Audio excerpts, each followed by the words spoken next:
Hello, everybody, and welcome to Hanging with Howie. As you can see, Howie is here.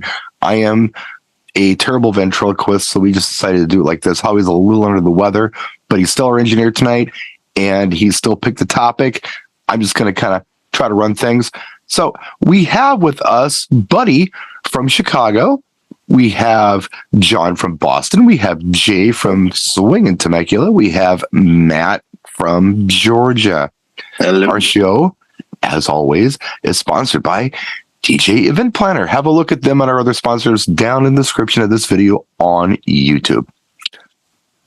So, we have a topic tonight, and that topic is kind of the Instagram sort of philosophy that people seem to have today, where you want to show yourself in your best light. And sometimes it's not necessarily accurate.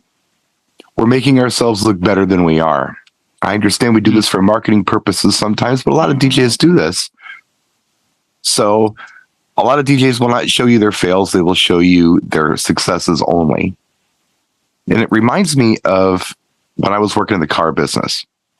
There was a gentleman who was our general manager, and I used to talk to him a lot. He was a Vietnam vet, and the only stories he ever told from Vietnam were his hero stories, where he went to Bangkok and disappeared for a month.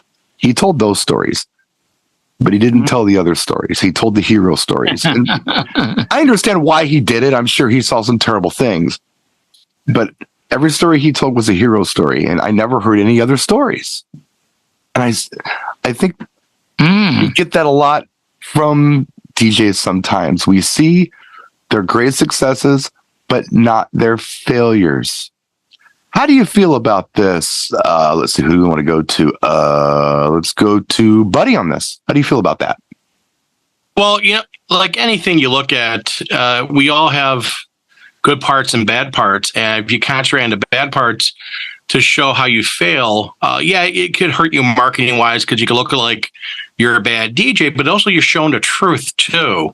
Yeah. That, hey, you know what? How do you overcome that failure? How did you make, lemonade out of lemons, basically?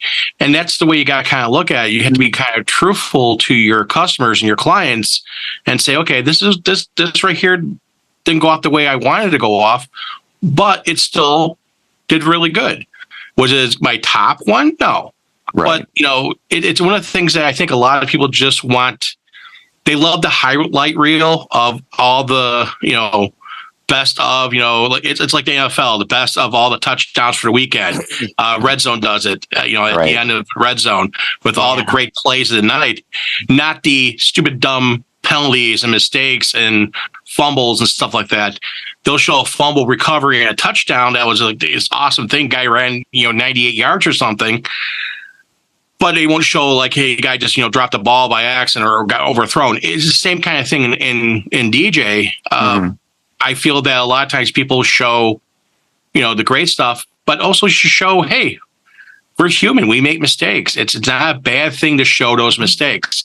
And then again, show how you recover from those mistakes. Right. And I agree with you. I agree with you 100%. I was thinking for myself personally, I have pictures of myself on stage with DJ Cool and Biz Marquee and Cupid, and I had nothing to do with those performances.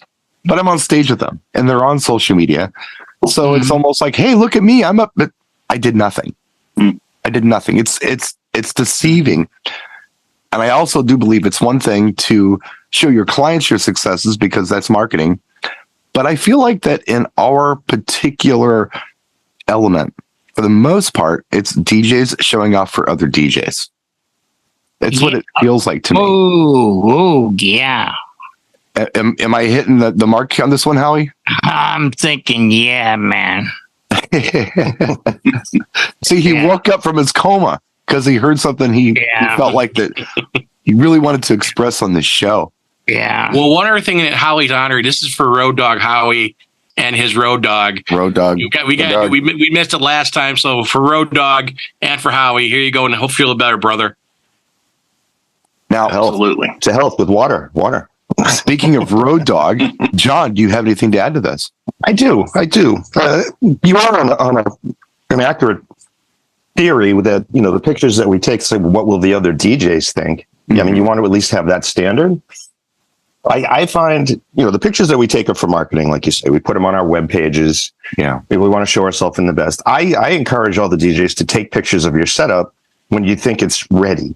Yeah. Once it's set up and done, and then go look at the picture. Take it from different angles, different perspectives, because half the time I'll see something in the photo that you're kind of blind to in reality. You're like, oh no, I have to fix that. You can't show that. Right. So it's a good safety net. It's a good check and balance for yourself. Because eventually you just kind of go, snowblind to it. It just, you think it's all set up right, and then you see that wire that shouldn't be there, or something hanging off the table that looks ugly. Like, you get the better perspective of it when you see it in print. Like, is this ready for prime time? This photo, right? Does it make the cut? You get everything just so all the T's crossed and I's dotted, and then you get the good picture. So I encourage DJs to take pictures of your setups and then look at them.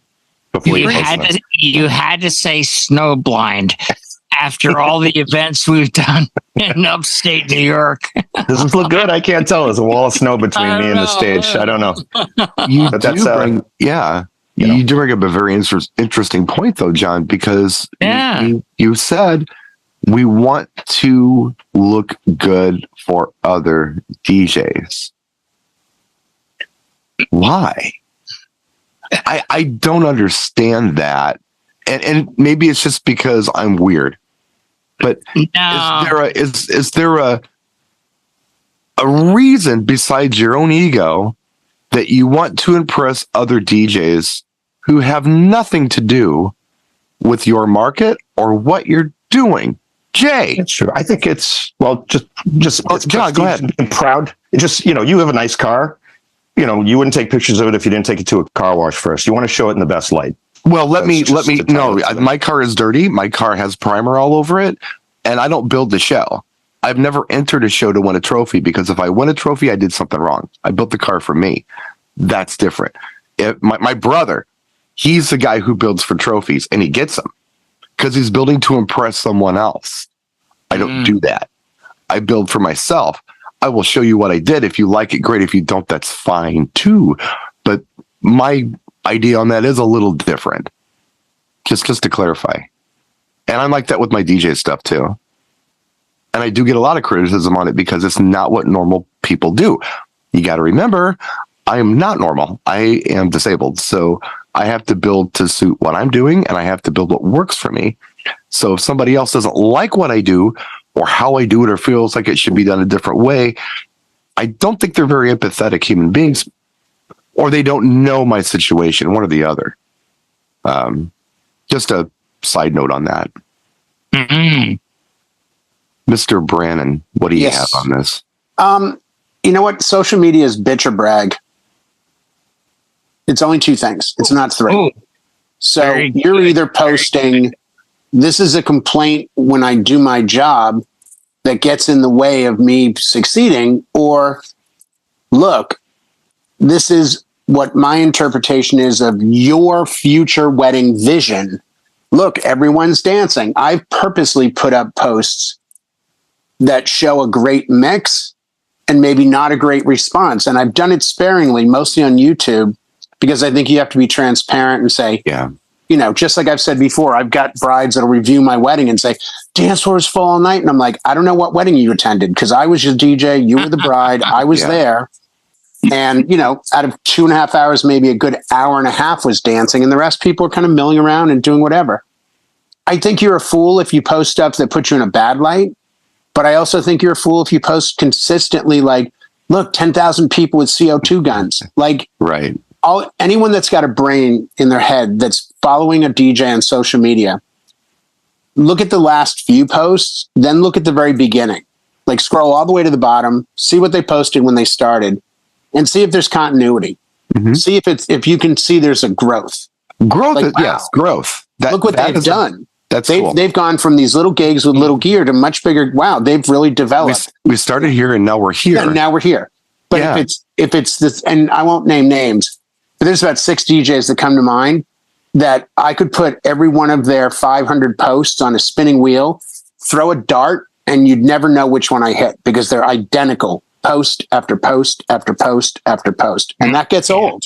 Yeah. I have a question for you, Jay, specifically because you have a YouTube channel. You've been posting for a long time. You have some stuff from the company you work for. You have some stuff from just you as Brennan Entertainment. Right. Do you feel like, and I'm just curious because I know what I do and it's different than what anybody else, I think it's different than what most are doing. But when you post content on, let's say, your YouTube channel, a video, yep. Do you feel like you're making posts for future clients or other DJs? What do you think the ratio is of what you're making posts about? Wow. Vlogs from events are a combination, but primarily for future clients to at least see, because I'll even start it with like, hey, it's April 4th, 2023, and I'm here at the Brian S. Red Facility Hall. Right. And it's empty right now. We're just starting the day. This is set for 150. This is where I traditionally set up. Mm-hmm. If you have any questions, post them down here and I'll show you some dancing and ceremony later. That to me is showing for future clients / DJ. Sure. But the majority of my posts tend to be help posts, which are strictly for other DJs. Mm-hmm. But I think it shows empathy in that you could find my 289 DJ tips in under a minute. Well, they're not for me. Mm-hmm. Right. They're for other DJs. So at least you could sit there and say, oh, wow, he's here trying to help out. I mean, real quick, I've said this before. I post whenever I travel. I make a point of saying, like, last week I'm in New York City. Last month I'm in New Jersey. I was in Vegas. I'm in Denver. That's a way of at least bolstering my value and saying other people and companies believe in me enough to send me around. Right. Oh, I do the same thing. I must be doing something right. Yeah. Yeah, I do the same thing. Oh, I'm sorry. I can't talk to you next week. I'm in Atlantic City for a big DJ thing. No, I think you need, and it goes to the DJ takeover, back in 2009. Yeah. It was all about giving DJs an opportunity to go back to their little towns or big towns. Doesn't matter if you're from New York City or if you're from, somewhere in Idaho in the backwoods someplace or wherever. It gave you an opportunity to sit down with a client and say, oh, that's really interesting. That reminds me of last week. I was DJing on the Las Vegas Strip. Wait, what? Right. Or I was in a conference last week and they were talking about, what do you mean a conference? Well, yeah, I do like continuing education, like nurses, doctors, lawyers, teachers, educators. They all have to continually upgrade their license and keep CEUs, continuing education units. That's really what DJ shows are for us. And I think it's important to show that in a 12-month span on your social media, you've done more than, look, this is a picture of my puppy. And look, I just found this duckling. Here's another sunset at McDonald's with my wife who can't stop eating fries and or whatever. But show the development. And, I don't have a business versus me page because I think it is the same thing. And I know I do too. That's probably ill-advised. Right. It's probably the wrong thing to do, but it probably is. That's what I'm doing too. Yeah. I like associating one with the other because I think if you buy into a person and a business, you're buying into the person behind the business. The reason I think you and I get along so well, Jay, or a lot of us, we're all friends here. The reason we all get along is when we're together. Mm-hmm. I think we realize that we are exactly who you're seeing here right now. Yeah, 100%. Yeah. Nobody here is pretending to be anybody but who they are. Yep, same thing. There are some out there who have a stage persona. And you know what? I'm not even ragging on a stage persona. People have it. It's a thing. People who are, maybe shy or a little more reserved, they put on the Superman costume and they go out there and they are Superman. We know and no names, but you and I know the several of them. There are. And it's shocking when you meet them and you're like, whoa. Well, I'll tell you something that... What's with the wallflower app? That might surprise you. I used to be that person too. Yeah. Because I think I was still trying to figure out who I was. And I could be this person on stage and I could be this person in private. But as I matured and grew as a person, I discovered that I am this. This is me. It's one of the same. Yeah. And I was probably... and it wasn't like I was in my 40s when I came to this conclusion. I was in my 20s. When I was very young, I had a stage persona. when I was probably in my mid-20s. I'm like, you know what? I'm the same guy here. It's the same thing. Elton John doesn't have the qualities there. Right. Elton John, Beyonce, performers. They don't have a a Beyonce post that's look at me, I'm cool on stage, and then another Beyonce post, I'm here chilling with my family. They just have a post because they're one person. Right. I think if you break it down, the majority of us are one person, where the DJ you're going to get, but also see that we're kind and compassionate and we're doing helpful things and we're trying to find ways to make life better for others, or we're going out and getting drunk one night, or we're going out and swimming, or whatever the case might be. I think you have to have, I think the more kinks in the armor, sometimes the more reality sets in that, oh, this isn't BS. And that's the multi-op single thing of the, man, I've been watching these guys post. They're amazing. And then they tell you that they'll fit the perfect DJ with you a month out, and you're still waiting. And that illusion starts to crack. Versus, I tell people all the time, from the first phone call to the last song of the night, you're only going to deal with me. And I think that's what social media can sometimes give you, is that individuality that's also kind of tightening up the realm. So, Matt, I was curious to ask you this question. And I don't know you as well as I know some of the other folks in this room. Okay. Do you feel like that you are the same person on stage that you are off stage, or do you feel like that you put on a slightly different persona when you go on stage? I feel like I'm honestly the same person either way. Obviously I might be a little more quote unquote rah-rah on stage, trying to get the crowd into it a bit more but if I'm having like a little nervous moment or something, I'm cracking a little joke, or just in general, I'm cracking a little joke. But, sure.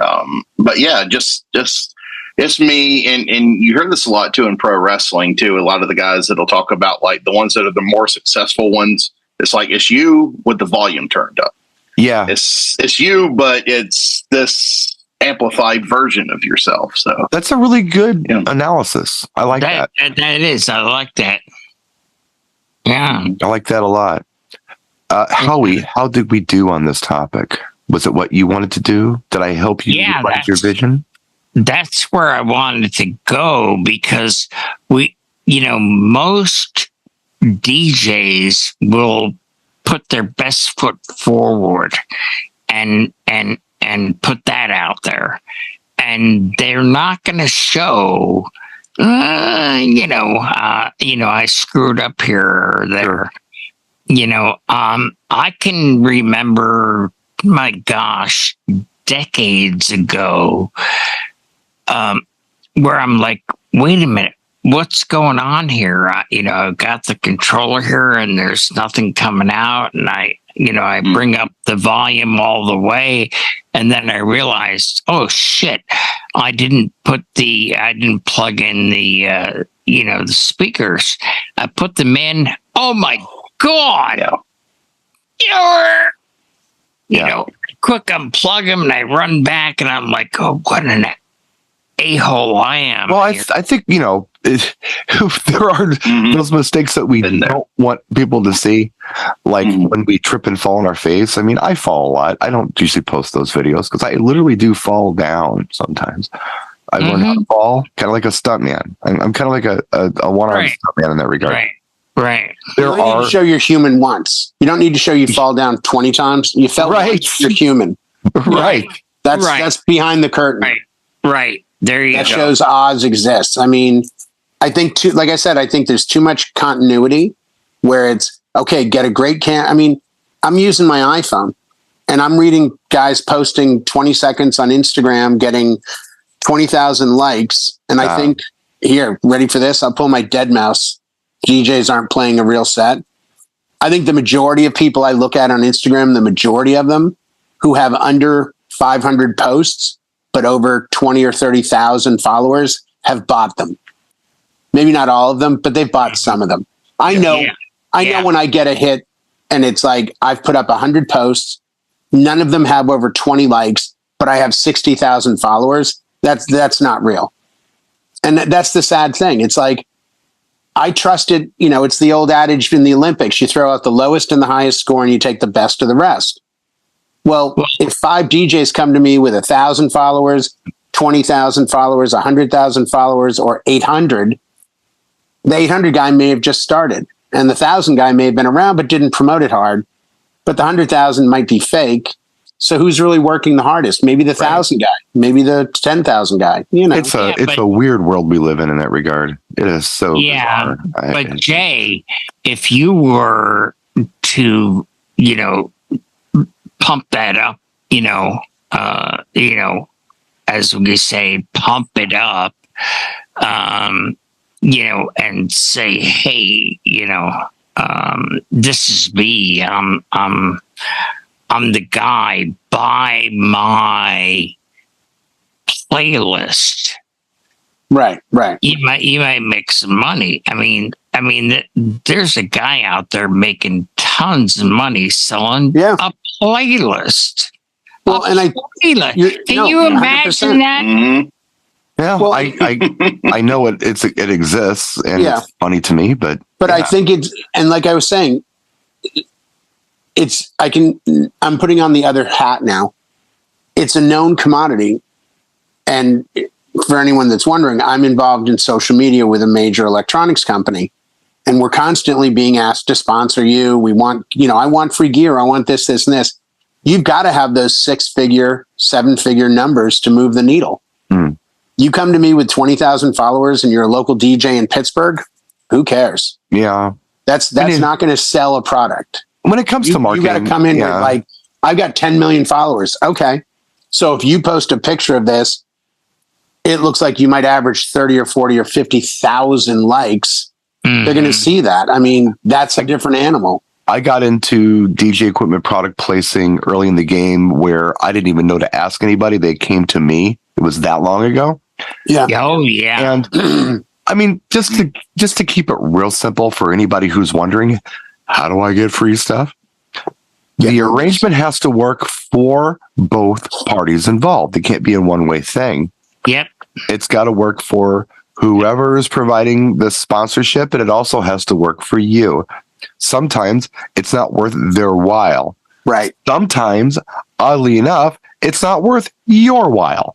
So both parties have to benefit from this arrangement for it to be beneficial. So ask yourself before you approach anybody, what's in it? Is there something I can do for this person? It's almost like a wedding where you're meeting with a wedding client. Hey, what do I have to offer you? Right. That's going to be beneficial to you. It's almost the same arrangement. So maybe think of it like that. I had a friend who I DJ'd with back in the 90s who reached out to me last night and said, hey, I want to know if your other electronics company does any sort of sponsorship or free gear or anything. Our venue has 4 DJ booths and it's all the same type gear that your company makes. And I said, I'm just going to be honest. That doesn't do anything for us. Everyone's using You're the client. So what? If I you already bought the gear.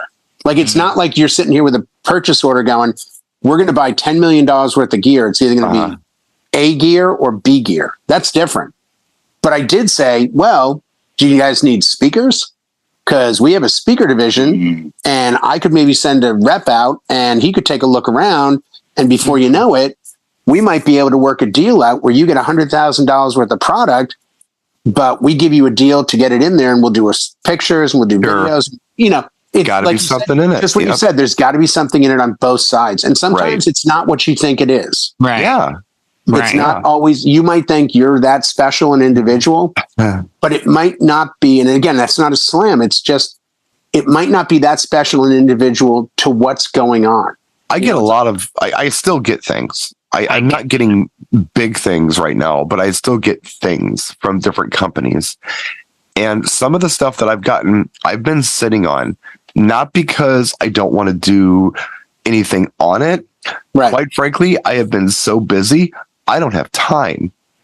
And if the money's not there, why would I stop what I'm doing or I'm earning to do this thing? I got to do that in my free time. So that's a whole nother show. It's business because of social media. It's become business. We used to do this on forums back in 2004, 5, 6. where I would go on the Pro DJ forum. You could spend 3 hours comparing FPT, RCF, EV, JBL, this and that. And after a while, you'd start to realize, oh, wait, these DJs are just blowing smoke that they actually a lot of them are, RCFs, 25 subs. Yeah. Where are you? I'm in Schenectady, New York. Really? Yeah. There's a market in Schenectady now to have that in the arsenal? But it's not unique to the DJ business. No. It's been going on forever. It has been going on forever. Go ahead, Howie. I'm sorry. iPhone, Android. Yeah. No, but Jay, to your point, you have bought an off-brand, so to speak, Chinese lights, which I have sitting right over there. Right. That I can send you programs. Yeah, you did. And I did. But since you switched to the newer ones, I have them. They sent them to me to, do what Brian said, what do you think? And they're off Chinese, brand, and I just couldn't do it, because they just happens that way. No, and that's the beauty of the market. Otherwise, you're a shrill, Right, exactly. Well, they didn't hold up. Right. After 3 months, it's like, wait a minute, why is this thing in the middle of well, you don't have anywhere to go with it. I mean, I'm doing a lot of work right now with Color Key Lighting. Color Key Lighting has an American representative in Las Vegas you can call up and talk to. I've got American DJ lights. I have Elation lights. I have Chauvet lights. I'm a fan of being able to have the whole market space because not everyone makes the same thing. And that's I'd be happy to help you with that if they want to send you a couple of movers. My philosophy or my shtick for anybody who wants to work with me has been this, especially if it's a company that I haven't worked with before or a product I don't mess with. If I like your product, I will do a video on it. If I don't like your product, I will do the common courtesy of not making a video on it. Sometimes you make enemies that way. What do you mean you don't like it? It's like, I just don't. I can't do a video on it. There's somebody out there specifically I'm thinking of that won't make eye contact with me now because I won't do that. Now, what was I going to do? Lie? No. It's my word. I can't say something's great that's not. So, but again, another show. Exactly. It's not even another show. It's called Integrity. Yes. Yeah. So, 100%, integrity. 100%. It's coming. It probably, I don't know, maybe sometime after Easter. I know this is St. Patrick's Day, folks. You're watching. It's totally not St. Patrick's Day. It's like September, but you'll probably see this on St. Patrick's Day, 2024. And so look for that show around Easter time. Remember one thing. The majority of us here will give at least, on average, 10 to 20% of our checks to charity. And if she's not dancing, I'm sure there's someone else there that we can give our money to. So just what was your name again? On that note, Chandelier.